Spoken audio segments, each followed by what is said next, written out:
Bonjour à tous, dans cette vidéo nous allons voir comment vérifier qu'un nombre est solution ou non d'une équation. Dans l'exemple, on nous demande dans chaque cas de dire si le nombre petit a est une solution de l'équation proposée. Donc par exemple, dans la première question, on a l'équation 2x égale 10 et on souhaite savoir si le nombre a égale 5 est une solution de cette équation. Alors avant de faire cela, nous allons commencer par donner un rappel. Alors, on dira qu'un nombre est une solution d'une équation si l'égalité de cette équation est vraie lorsqu'on remplace l'inconnu par ce nombre. Alors, voyons comment appliquer ceci dans la première question. Donc, on souhaite savoir si le nombre 5 est une solution de l'équation 2x égale 10. Et donc, pour faire cela, on va calculer l'expression 2x en remplaçant x par 5 et regarder si le résultat est égal à 10. Alors, lorsqu'on calcule 2x lorsque x est égal à 5, cela va donner 2 multiplié par 5. Alors on sait que 2 fois 5 est égal à 10, et donc on constate que l'égalité de l'équation est bien vérifiée lorsqu'on remplace x par 5. Donc on peut affirmer que le nombre 5 est bien une solution de l'équation 2x égale 10. Dans la question numéro 2, on a l'équation 3x moins 1 est égal à 12, et on souhaite savoir si le nombre a égale 3 est une solution de cette équation. Donc pour le savoir, on va calculer l'expression 3x moins 1 en remplaçant x par 3, et on va regarder si le résultat est égal à 12 ou non. Alors lorsqu'on calcule 3x moins 1 en remplaçant x par 3, on va obtenir 3 multiplié par 3 moins 1. Alors 3 fois 3 c'est 9, donc 3 fois 3 moins 1 c'est 9 moins 1, c'est-à-dire 8. Et donc on constate que 3 fois 3 moins 1 est différent de 12. Et donc finalement, puisque l'égalité n'est pas vérifiée lorsqu'on remplace x par 3, eh bien on peut dire que le nombre 3 n'est pas une solution de l'équation 3x moins 1 égale 12. Dans la question numéro 3, on nous demande de dire si le nombre a égale 3 est une solution de l'équation 4x plus 1 est égal à 5x moins 2. Alors pour le savoir, on va tout d'abord d'une part calculer l'expression 4x plus 1 en remplaçant x par 3. On va ensuite d'autre part calculer l'expression 5x moins 2 en remplaçant x par 3. Et on va regarder à la fin si les deux résultats sont les mêmes ou non.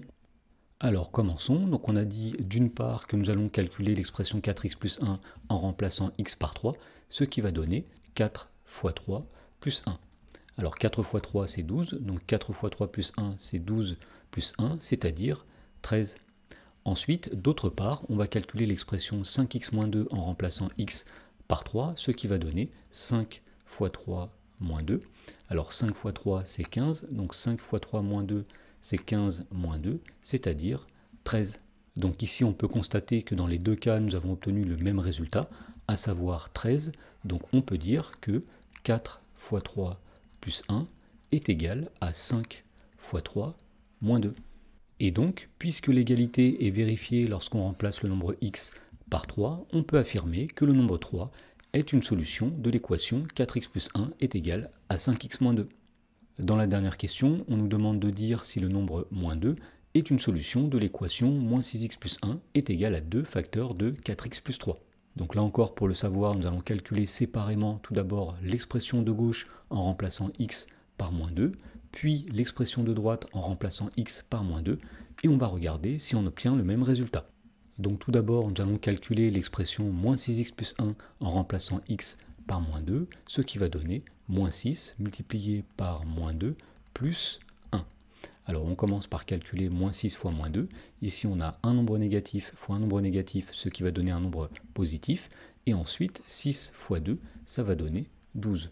Donc moins 6 fois moins 2 plus 1, c'est 12 plus 1, c'est-à-dire 13. Ensuite, d'autre part, on va calculer l'expression 2 facteurs de 4x plus 3 en remplaçant x par moins 2. Cela va donner 2 facteurs de 4 multiplié par moins 2 plus 3. Alors pour calculer cette expression, on va commencer par calculer ce qui est situé entre parenthèses. Donc ici nous avons 2 facteurs 2. Et dans la parenthèse, on va commencer par la multiplication. Alors 4 fois moins 2 c'est moins 8. Donc 4 fois moins 2 plus 3 c'est moins 8 plus 3. Ensuite, nous allons calculer moins 8 plus 3, ce qui va donner moins 5. Donc ici, nous avons 2 multiplié par moins 5, ce qui donne finalement moins 10. Voilà, donc à ce stade, on constate que les deux résultats obtenus sont différents. Autrement dit, on peut affirmer que moins 6 multiplié par moins 2 plus 1 est différent de 2 facteurs de 4 multiplié par moins 2 plus 3. Et donc en particulier, on voit que l'égalité n'est pas vérifiée lorsqu'on remplace x par moins 2, donc on en déduit que le nombre moins 2 n'est pas une solution de l'équation moins 6x plus 1 égale 2 facteurs de 4x plus 3.